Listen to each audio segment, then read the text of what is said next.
ॐ अज्ञानतिमिरान्धस्य ज्ञानञ्जनशलाकया चक्षुरुन्मीलितं येन तस्मै श्रीगुरवे नमः। नमः विष्णुपादाय कृष्णप्रेष्ठाय भूतले श्रीमते भक्तिवेदान्त स्वामिन्निति नामिने। नमस्ते सारस्वती देवे गौरवाणी प्रचारिणे निर्विशेषा शून्यवादी पाश्चात्य देशतारिणे। नमो महावदन्याय कृष्णप्रेमप्रदायते कृष्णाय कृष्णचैतन्य नामने गौरतुसे नमः। जय श्री कृष्ण चैतन्य प्रभु नित्यानंद श्री अद्वैत गदाधर शिवासादि गौर भक्त वृंद। हरे कृष्णा कृष्णा कृष्णा हरे हरे, हरे राम राम राम हरे हरे। हरे कृष्णा। तो आप सभी भक्तों का हार्दिक स्वागत है आज के श्री हरिनाम चिंतामणि के डिस्कशन में। तो हम लोग आज चर्चा कर रहे हैं हरिनाम चिंतामणि पहला अध्याय। और श्री चैतन्य महाप्रभु जगन्नाथपुरी में सिद्ध बकुल नामक स्थान है जहाँ पे हरिदास ठाकुर अपने कुटिया बना करके 192 माला जप करते थे। महाप्रभु उनके पास प्रतिदिन आते थे महाप्रसाद जगन्नाथ जी का लेकर के, और उनके साथ बैठ के डिस्कशन करते थे, कृष्ण कथा करते थे। तो ऐसे एक दिन महाप्रभु हरिदास ठाकुर के मुख से हरिनाम की महिमा सुनना चाहते हैं। और इसलिए वो उनसे प्रश्न पूछते हैं कि मिली आनंदित मने जिज्ञासिला सयतने किसे जीव तरे अनायासे।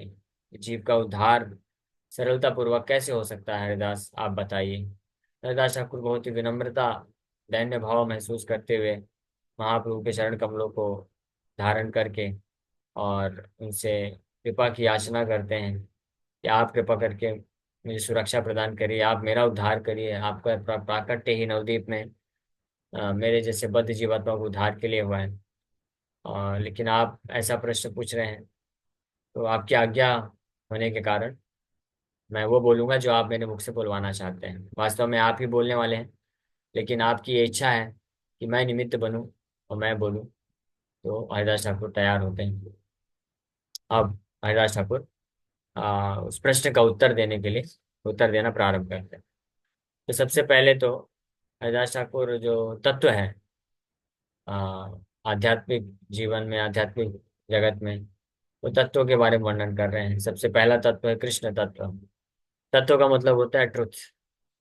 तो कृष्ण तत्व मतलब the truth, truth of Lord Krishna. Krishna का ट्रुथ, सत्य, कि कृष्ण कौन है। फिर द कृष्ण शक्ति के बारे में, द लॉर्ड कृष्ण पोटेंशियल, इसके बारे में बताएंगे। ये काफी विस्तार से है। तो इसके दो ऑप्शन हैं, मैं सोच रहा था, क्योंकि अभी हरिदास ठाकुर विस्तार से चर्चा करने वाले हैं।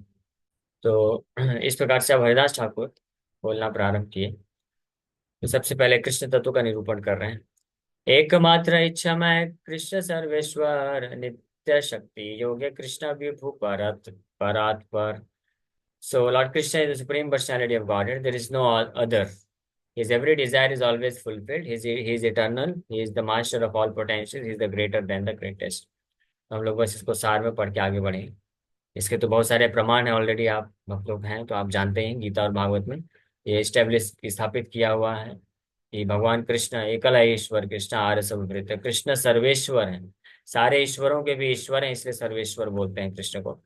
और इच्छामय, उनकी इच्छा करने मात्र से ही सारी इच्छाएं उनकी पूर्ति होती है। वो सनातन है और master of all the potentials. जितनी भी शक्तियां कार्यान्वित हैं पूरे सृष्टि में, चाहे भौतिक सृष्टि हो आध्यात्मिक सृष्टि हो, एकमात्र स्वामी कृष्ण ही है। और he is the greater than the greatest. विभू परात पर, विभू में भी सबसे ग्रेट है। यह कृष्ण तत्व के बारे में बताएंगे। अब कृष्ण और कृष्ण पोटेंशियल। कृष्ण शक्ति कृष्ण है ते न है स्वतंत्र, यही शक्ति से ही कृष्ण का है वेद मंत्र। तो कृष्ण की जो शक्तियां हैं वो कृष्ण से स्वतंत्र नहीं है, कृष्ण के अधीन होकर के कार्य करते हैं। हालांकि कृष्ण और कृष्ण की शक्ति में कोई अंतर भी नहीं है, ये वैदिक मंत्र ऐसा वैदिक वैदिक मंत्रों से शिक्षा मिलती है। Krishna is identical with his potentials. शक्ति शक्तिमान अभेद मतयो। कृष्ण और कृष्ण शक्ति एक ही है, लेकिन इसके बाद भी इसलिए महाप्रभु अचिंत्य भेदाभेद तत्व दिए कि हालांकि कृष्ण की जितनी भी शक्तियां कृष्ण से अभिन्न है, लेकिन फिर भी शक्ति कृष्ण नहीं बन सकती है। कृष्ण शक्ति है, तो कृष्ण और कृष्ण की शक्ति में कोई अंतर नहीं है। ऐसा इसलिए क्योंकि शक्ति जो है कृष्ण से ही आती है। कृष्ण ही वास्तव में अपने आप को जो है शक्ति के रूप में प्रकट करते हैं, लेकिन इसका वाइस वर्सा नहीं हो सकता, इसलिए भेद भी आ जाता है कि शक्ति जो है कृष्ण नहीं बन सकती। इसलिए कृष्ण शक्ति कृष्ण हाइते। कृष्ण हाइते मतलब कृष्ण से है, लेकिन शक्ति से कृष्ण नहीं है। जिस प्रकार से पिता और बेटा तो दोनों अभिन्न है एक दूसरे में, उन दोनों में कोई अंतर नहीं है, लेकिन अंतर है भी, क्योंकि पिता से ही पुत्र आता है, इसलिए पुत्र को पिता के समान ही माना जाता है। ये सब हम जानते हैं कथा। भगवान बलराम जब रोमहर्षण सूता का वध कर देते हैं, उसको अपराध के कारण उनको मार देते हैं, तो ऋषि मुनि लोग बोलते हैं कि हमने तो आशीर्वाद दिया था इनको कि जब तक सत्र चलेगा तब तक ये जीवित रहेंगे, और आपने इनको मार दिया है, तो ये तो थोड़ा जो है उल्टा हो गया है, विरोध हो गया है, तो आप इसका कुछ सामंजस्य बनाइए। तो भगवान बलराम बोलते हैं कि अगर आपने आशीर्वाद दिया था तो अगर आप चाहते हैं तो मैं वापस से जीवित कर देता हूँ।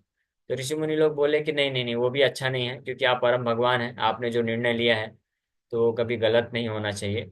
इसलिए आप ऐसा कुछ करिए कि आपका जो निर्णय है वो भी सत्य हो जाए, और हमारी बात भी, हमने आशीर्वाद दिया था सत्य है, तो ब्राह्मण वैष्णव ऋषि मुनियों का आशीर्वाद भी झूठा ना हो।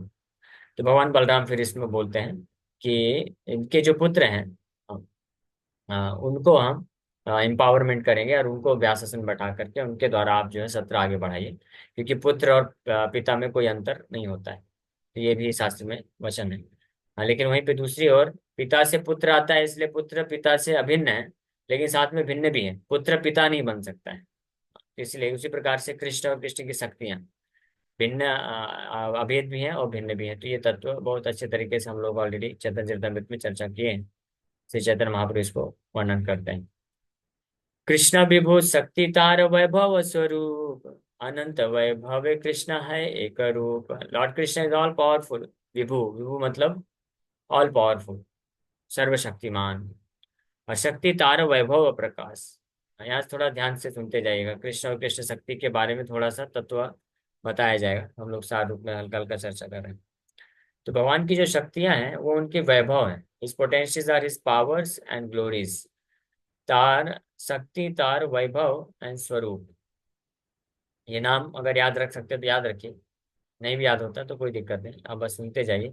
ये नाम के बेसिस पे आगे कुछ चर्चाएं होंगी तत्वों के बारे में। तो कृष्ण की शक्तियां जो हैं उनकी पोटेंशियल्स, उनकी पावर्स हैं और उनकी ग्लोरीज है, महिमा है। यानी भगवान की शक्तियों के द्वारा भगवान की महिमा भी स्थापित होती है, और भगवान की शक्तियों के द्वारा भगवान की पावर्स हैं तो उसके द्वारा सृष्टि वगैरह का कार्य भी होता है, तो दोनों चीज होता है। सो लॉर्ड कृष्ण अनंत वैभव कृष्ण है एक रूप। सो कृष्ण की अनंत ऐसी शक्तियां हैं और महिमाएं हैं जिसका कोई अंत नहीं है। But Krishna, Lord Krishna is one person. ये भी एक महत्वपूर्ण चीज है। अनंत वैभव वैभवे कृष्ण है एक रूप। तो मायावाद फिलोसफी का खंडन यहाँ पे हो रहा है, इसलिए दोनों को अच्छे से समझ के हम समझ सकते हैं। मायावादी लोग बोलते हैं कि शक्ति शक्तिमान अभेद है, तो परम ब्रह्म ही शक्ति है और वो अनंत है, इसलिए उनका एक स्वरूप नहीं हो सकता है। वो इसलिए ब्रह्म में विलीन होने की बातें करते हैं। लेकिन कृष्ण हालांकि अपनी शक्ति से अभिन्न है, यानी अलग नहीं है। कृष्ण ही अपनी शक्ति के रूप में अनंत रूप में प्रकट होते हैं, यानी उनकी शक्तियां, उनकी महिमा जो है जिसका कोई अंत नहीं है, सीमित है, वो कृष्ण ही है। लेकिन इसके बावजूद भी कृष्ण का अपना खुद का सच्चिदानंद स्वरूप भी होता है, फॉर्म भी होता है। तो इसलिए कृष्ण साइमल्टेनियसली एक ही साथ में कृष्ण का स्वरूप भी है, रूप भी है, फॉर्म है, जो कि सीमित फॉर्म होता है, और साथ में भगवान सीमित नहीं भी है, असीमित भी है, अनलिमिटेड है। क्योंकि मायावादी लोग और अन्य कुछ और भी रिलीजन के लोग जैसे मुस्लिम लोग भी ये सोचते हैं कि भगवान का, अल्लाह का रूप कैसे हो सकता है, वो तो अनंत शक्ति है, अनंत का रूप आप कैसे दे रहे हो, आप उनको अनंत को लिमिटेड कैसे बना रहे हो। लेकिन वो ये नहीं जान पाते हैं कि अनंत होने के कारण उनकी शक्ति इतनी दिव्य है कि वो अपने आप को लिमिटेड रूप में भी प्रकट कर सकते हैं, और उसी time, at the same time, he can remain unlimited also. इसलिए कृष्ण, जैसे कृष्ण जब आए, अब अवतरित हुए, तो कृष्ण वही बाल स्वरूप में, कृष्ण माता यशोदा के गोद में भी लेटे हुए हैं छोटे से बाल स्वरूप में। और वही कृष्ण जो है तृणावर्त, पूतना, बड़े बड़े महान असुरों को असीमित शक्ति होने के कारण उनका वध भी कर दिए। तो ये कृष्ण की, ये भगवान की अचिंत्य शक्ति। इसलिए केवल अचिंत्य शक्ति को स्वीकार करने से ही ये मतभेद जो है हट सकता है, नहीं तो शास्त्रों में बहुत सारे ऐसे कंट्राडिक्टरी पॉइंट्स में लोग फंस जाते हैं। इसलिए तत्वों का निरूपण यहाँ पे कर रहे हैं अच्छे से। फिर अब त्रिविध वैभव की बात कर रहे हैं। एक है वैभव भगवान का, और एक है स्वरूप। स्वरूप में भगवान कृष्ण का सच्चिदानंद स्वरूप हो गया, और एक वैभव। तो वैभव तीन प्रकार के होते हैं, शक्तियां तीन प्रकार की हैं भगवान के। शक्तिर प्रकाश से वैभव, विभुर वैभव मात्र है अनुभव। His potentials manifest his powers and glories. Those powers and glories enable us to see him. तो भगवान की जो तीन प्रकार की शक्तियां हैं, वैसे तो अनंत शक्ति है, पराश शक्ति विविधाय व श्रूयते। परस्य भगवान की अनंत शक्तियां, विविधाय व, विविधाय मतलब बहुत वैरायटी है, जिसका कोई गणना भी नहीं कर सकता है। अनंत शेष भी अपने हजारों मुखों से जो है भगवान की शक्तियों का गुणगान करते जाएंगे, तब भी अनंत उनका अंत नहीं पा सकते हैं। लेकिन मुख्य रूप से तीन प्रकार की शक्तियों में विभाजित किया गया है, और इन्हीं शक्तियों के द्वारा भगवान की जो महिमा है और भगवान का जो सृष्टि का लीला है वो प्रकट होता है, पावर्स एंड ग्लोरीज से। शक्ति र प्रकाश यही से ही तो वैभव, विभुर वैभव मात्र है अनुभव। और इन जो शक्तियों और महिमाओं के द्वारा ही हम भगवान को वास्तव में देख सकते हैं।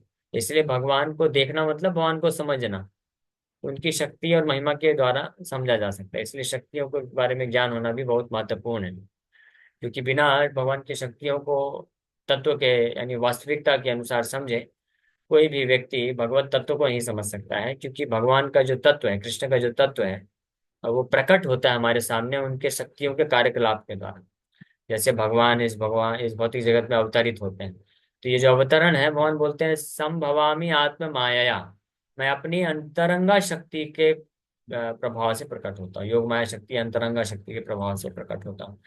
अब भगवान की जो लीलाएं होती हैं अपने भक्तों के साथ, तो वो आह्लादनी शक्ति के प्रभाव से संचालित होती हैं। आह्लादनी शक्ति आनंद प्रदायनी शक्ति होती है, जो जिनकी जो स्वरूपा है श्रीमती राधा रानी। तो आह्लादनी शक्ति के ही अंतर्गत भगवान जो लीलाएं करते हैं अपने भक्तों के साथ, तो भगवान को भी उसमें आनंद आता है और भक्तों को भी भक्ति का रस प्राप्त होता है।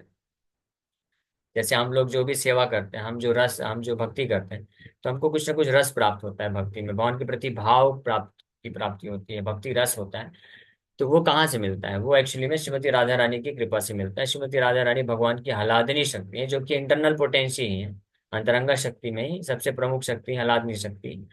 तो उनकी कृपा से मिलता है। इसीलिए जो व्यक्ति अपराध करते हैं, तो अपराध का मतलब ही होता है श्रीमती राधा रानी से दूर चले जाना। तो जो श्रीमती राधा रानी की कृपा के बिना कोई भी भक्त कृष्ण को सेवा कर ही नहीं पाएगा, कर ही नहीं सकता है। यानी सबसे महत्वपूर्ण वस्तु जो है वहां से निकल गई। हाँ, ऐसा समझ सकते हैं आप। वैसे अब इसका कोई एग्जाम्पल तो दे पाना मुश्किल है, क्योंकि ये इतना, बट फिर भी बोलने के लिए बोल सकते हैं कि जैसे कोई आप खाद्य पदार्थ है या कुकिंग करते हैं, तो बिना पानी के आप कोई खाद्य पदार्थ नहीं बना सकते, बिना पानी के जो है आप कोई खा नहीं सकते हैं, डाइजेशन नहीं हो सकता है। हाँ, उसी प्रकार से जो भी भक्त जो भी सेवा करते हैं, तो बिना श्रीमती राधा रानी के चरण कमलों का आश्रय लिए, बिना बिना उनकी कृपा से कोई भी भक्त भगवान का सेवा कर ही नहीं सकता है, क्योंकि उसमें वो रस नहीं रहेगा। तो श्रीमती राधा रानी अगर किसी से रूठ जाती हैं अपराध होने के कारण, तो उस भक्त के द्वारा जो सेवा अर्पण किया जाता है, वो ना तो कृष्ण को आनंद देगा और ना उस भक्त को रस मिलेगा। क्योंकि वो जो आनंद है जो कृष्ण को भी मिलता है, और जो भक्तों को सेवा करके जो रस मिलता है, वो दोनों को ही, भगवान को और भक्त को, वो श्रीमती राधा रानी से ही मिलता है। वो उनके अंतरंगा शक्ति, हलादनी शक्ति बोला जाता है। इसीलिए स्पेशली जो गौड़ी वैष्णव हैं उनके लिए वो हम स्पेशली श्रीमती राधा रानी का आश्रय लेते हैं, उनकी कृपा का याचना करते हैं। क्योंकि उनकी कृपा से ही हम भगवान कृष्ण को जो भी सेवा अर्पण करेंगे, तो भगवान को भी आनंद मिलेगा, संतुष्टि मिलेगी। और जब भगवान को आनंद संतुष्टि मिलेगी, तब हम रस प्राप्त कर सकते हैं, अन्यथा नहीं मिल सकता। इसीलिए अपराध करने के कारण भक्त श्रीमती राधा रानी उनसे रूठ जाती हैं, और इसीलिए वो भक्त भले भजन भी करता है, सेवा भी करता है, लेकिन वो रस नहीं रहता, वो खोखलापन रहता है बस। हाँ, वैसा होता है जैसे बंदूक से गोली तो निकाल रहा है कोई, लेकिन बारूद नहीं है, तो कोई फायदा उसका होता नहीं।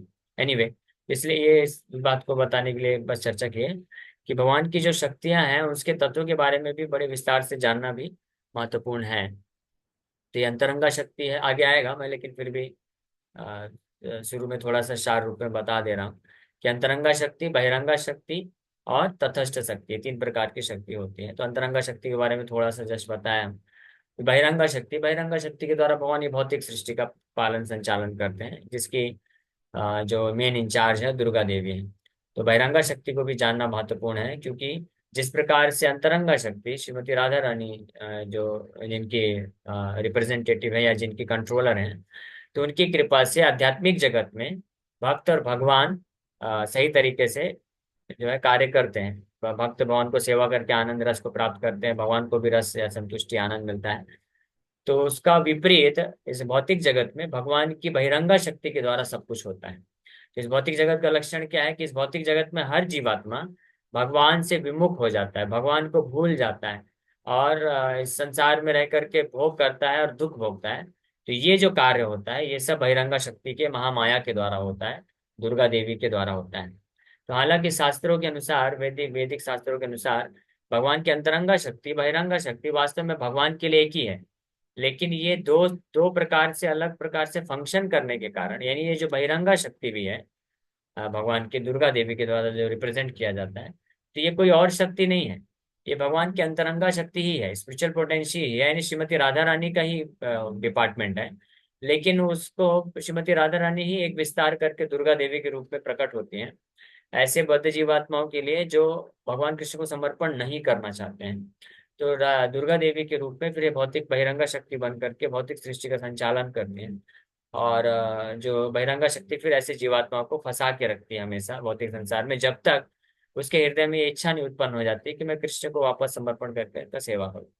इसीलिए जीवात्माओं के लिए जो बहिरंगा शक्ति है वो अनफेवरेबल है, और अंतरंगा शक्ति है वो फेवरेबल है। हाँ, लेकिन भगवान के लिए इन दोनों शक्ति में कोई अंतर नहीं है। तो ये दो, तो इसको तत्व को अच्छे से समझने से हम ये जान पाएंगे कि जब जीवात्मा भौतिक संसार में आता है तो वो दुख भोगता है, उसके लिए ये कष्टप्रद है, उसके लिए इस बहुत बहिरंगा शक्ति से मुक्ति का मार्ग निकालने की आवश्यकता होती है, और he is force to suffer, he is force to take birth again and again. लेकिन जब परम भगवान, जो कि अपनी समस्त प्रकार की शक्तियों के कंट्रोलर हैं, वो मायाधीश हैं, माया के, माया मतलब उनकी शक्ति के कंट्रोलर हैं, इसलिए चाहे वो अंतरंगा शक्ति आध्यात्मिक जगत में रहें या बहिरंगा शक्ति भौतिक जगत में आए, दोनों ही स्थिति में वो कंट्रोलर होते हैं। इसलिए बहिरंगा शक्ति से भगवान उस प्रकार से प्रभावित नहीं होते जिस प्रकार से हम जीवात्माएं प्रभावित होते हैं। तो ये शक्ति तत्व के बारे में थोड़ा जानना इसलिए महत्वपूर्ण है। आगे इसके बारे में और जो है बताने वाले हैं हरिदास ठाकुर। तो भगवान की भिन्न भिन्न प्रकार की शक्तियों के द्वारा ही हम भगवान को जो है देख पाते हैं, समझ पाते हैं कि ये भगवान कैसी दिव्य अवस्था में। इसलिए भगवान बोले, जन्म कर्म चमे दिव्यम एवं जो वेति तद्वतः, जो मेरा जन्म है, जो जन्म भी भगवान का होता है आत्म माया अंतरंगा शक्ति के प्रभाव से, अब भगवान कंट्रोलर रहते हैं। और जन्म कर्म, और जो कार्य कार्य भी भगवान करते हैं उसमें भी भगवान पूरी तरह से अपनी शक्तियों को कंट्रोल करके, और भगवान की जो स्पिरिचुअल पोटेंशियल आध्यात्मिक शक्ति उसके प्रभाव में होता है। इस तत्व को जो जानता है, त्यक्त्वा देहम पुनर्जन्म न येति माम एति सुवर्जना, वो शरीर को छोड़ने के पश्चात वापस से जन्म नहीं लेता है। वैभव त्रिविध तब गौरांग सुंदर, चिद चित जीवती न शास्त्रे रघोचर। वैभव, हाँ, lord Chaitanya has three kinds of powers and glories, ये भगवान चैतन्य महाप्रभु से को बता रहे हैं। तो बोल रहे हैं वैभव त्रिविध तब, हे भगवान गौरांग सुंदर, हे गौर सुंदर भगवान, आपकी तीन प्रकार की ये शक्तियां हैं। They are spirit, matter and the individual souls, this the scripture says. तो इसके नाम अलग अलग होते हैं, तो कंफ्यूज मत होइएगा, ये ध्यान रखिए तीन प्रकार की शक्तियां होती हैं, जिसको चित्त शक्ति बोलते हैं। वो चित्त शक्ति मतलब आध्यात्मिक शक्ति, इसी का दूसरा नाम है अंतरंगा शक्ति, या आध्यात्मिक शक्ति भी बोलते हैं, और चित्त शक्ति भी बोलते हैं, और इंग्लिश में इसको स्पिरिचुअल एनर्जी या स्पिरिट बोला जा रहा है। और दूसरी है अचित शक्ति, जिसका नाम है बहिरंगा शक्ति भी बोलते हैं या अचित शक्ति भी बोलते हैं। और ये इंफीरियर भी होती है, इंफीरियर पोटेंशियल भी कहलाती है, यानी ये निकृष्ट शक्ति के में रखा गया है। और वहीं दूसरी उचित शक्ति को स्पिरिचुअल पोटेंशियल बोलते हैं, यानी ये सुपीरियर एनर्जी होती है भगवान की। और ये अचित अचित शक्ति जो है ये मैटर है भौतिक जगत। और तीसरा है जीव शक्ति, जो जीवात्माएं हैं। तो जीवात्माएं जो होती हैं उनको इंडिविजुअल सोल्स बोलते हैं। और इसी को तटस्थ शक्ति भी बोला जाता है, या मार्जिनल पोटेंशियल भी बोला जाता है। तो नाम अलग अलग हैं, हाँ, उनके कैरेक्टरिस्टिक्स के अनुसार, गुणों के अनुसार। लेकिन ये तीन प्रकार की शक्तियां मुख्य रूप से होती हैं। ये तीन शास्त्रीय रघुचा, तो शास्त्रों का ये निर्णय है, शास्त्र ऐसा बोलते हैं कि भगवान की मुख्य रूप से ये तीन प्रकार की शक्तियां होती हैं, चित शक्ति, अचित शक्ति और जीव शक्ति। अनंत वैकुंठ आदि यत कृष्ण धाम, गोविंद श्री कृष्ण हरि आदि यत नाम। तो अब चित वैभव यानी चित शक्ति, स्पिरिचुअल पोटेंशियल्स के बारे में बता रहे हैं, यहाँ से चालू करें, फिर उसके बाद अचित शक्ति और जीव शक्ति के बारे में बताएं।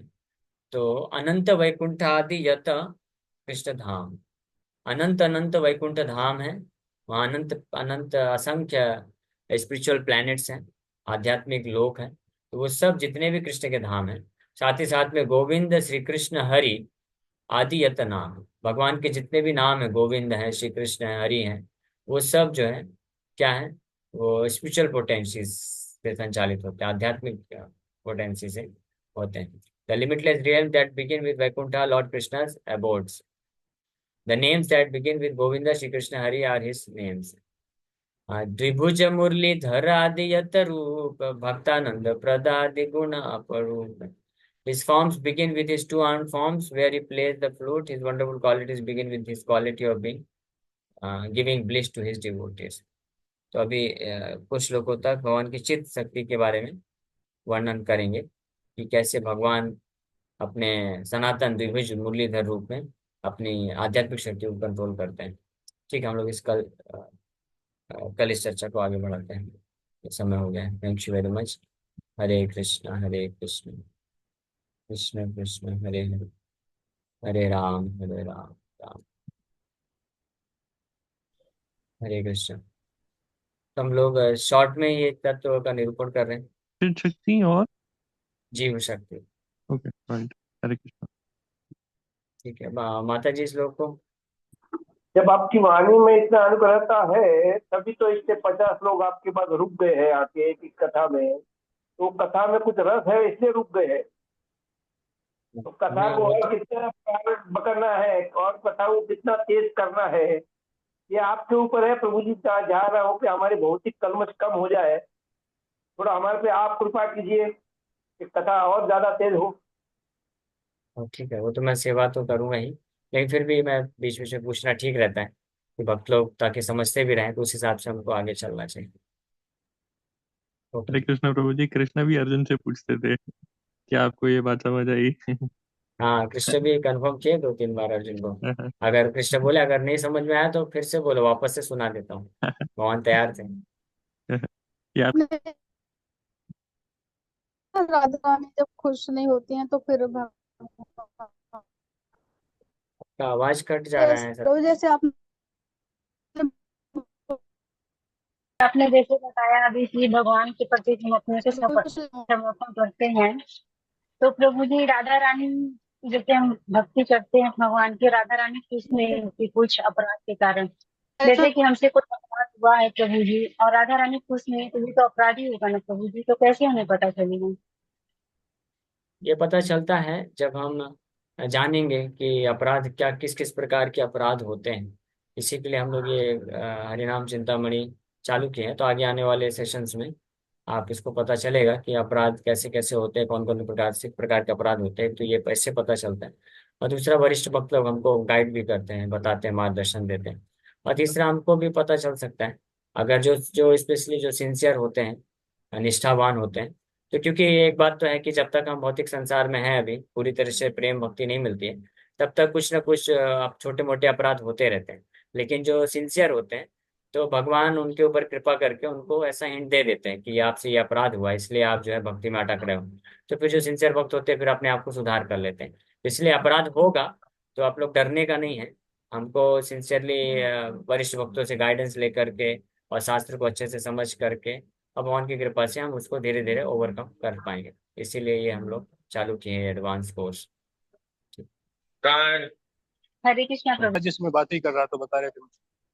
ठीक है, वो हाँ कोई प्यार है ना चैतन्य चैतन्य में कि हरि नाम संकीर्तन वैष्णव सेवा यही कर दोई भजन सेवन तबे पाए कृष्ण पदे अशिरात पाए विरंदन, ऐसे कुछ है ना। माने नाम हाँ संकीर्तन वैष्णव सेवा अगर ये कोई दो हाँ साधन करता है तो बहुत अचिरात पावे कृष्ण पदे प्रेम धन, मैंने बहुत जल्दी उसको प्रेम धन। तो थोड़ा हाँ। प्यार कर बता सकते, थोड़ा रिकमेंडेड मैंने लिखा है, मैं भी कई बार पढ़ा हूँ, लेकिन थोड़ा रिटर्न में दिखा सकते हैं उसको कि बड़ा अच्छा मुझे है भी अभी मैंने। एग्जैक्ट याद नहीं आ रहा है, मैं देखता हूँ मैं, लेकिन मैं भी नाम सुना हूँ। संकीर्तन वैष्णव अरे सेवा नाम। यही करे दो ही सेवन तबे पाए कृष्ण पदे प्रेम, ऐसे कुछ है, थोड़ा सा एग्जैक्ट मुझे भी थोड़ा वर्डिंग से याद नहीं है। नाम संकीर्तन वैष्णव सेवा यही करे दो ही सेवन तबे पाए कृष्ण पदे प्रेम, ऐसे कुछ है थोड़ा एग्जैक्टली। महाप्रभु ने कई बार शतचित में कहा ना, कई बार कहा कि आप बस भगवान के नाम का संकीर्तन करिए और वैष्णव सेवा करिए। आप इन दो साधनों को करेंगे तो आपको कृष्ण के चरणों में प्रेम धन मिलेगा। ये बहुत अच्छी प्यार है। मैं भी, एक महाराज जी मुझे बता रहे थे कि मैं पूछा वैष्णव भगवान के नाम को शुद्ध जब कैसे करे, शुद्ध भक्त कैसे बने, तो बता रहे थे मुझे। बड़ा अच्छा लगा सुन करके। तो ये प्यार हाँ अगर थोड़ा मिल जाए तो बड़ा हाँ, अच्छा रहे। मिल गया मिल गया। प्रभु कहे वैष्णव सेवा नाम संकीर्तन, दुई कर शीघ्र पावे श्री कृष्ण चरण। ये मैं आपको इसका लिंक भेज देता हूँ। ये मैं मध्य लीला। मैं स्क्रीन शॉट ले लेता हूँ, स्क्रीन शेयर कर दीजिए ना, मैं एक मिनट थोड़ा स्क्रीन अच्छा शॉट ले इसके। लेता हाँ ठीक। हूँ। मैं दूसरा मोबाइल चालू कर रहा हूँ, स्क्रीन शॉट ले लूंगा क्योंकि बहुत इंपॉर्टेंट है, मैंने जस्ट फिनिशिंग के हाँ ये लिए। लीजिए, ये मध्य लीला का 16वें अध्याय का 70 नंबर श्लोक। और थोड़ा ऊपर करिए, ट्रांसलेशन भी आ जाए। हाँ, मैं थोड़ा दूसरे मोबाइल चालू करके फिर ले रहा हूँ, तो एक मिनट चालू रखिए। कुछ बोलना चाहें तो बोल भी सकते हैं, थोड़ा व्याख्या भी कर सकते हैं आप, एक मिनट चाहें तो। हाँ, इसमें श्री चैतन्य महाप्रभु बोल रहे हैं कि वैष्णव सेवा और नाम संकीर्तन ये दो कार्य करने से दुई करा शीघ्र पावे। शीघ्र मतलब बहुत जल्दी, बिना विलंब के श्री कृष्ण चरण के प्रति जो है, श्री कृष्ण के चरण को प्राप्त कर सकते हैं।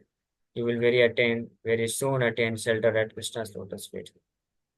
इसलिए बहुत जरूरी है दोनों चीज।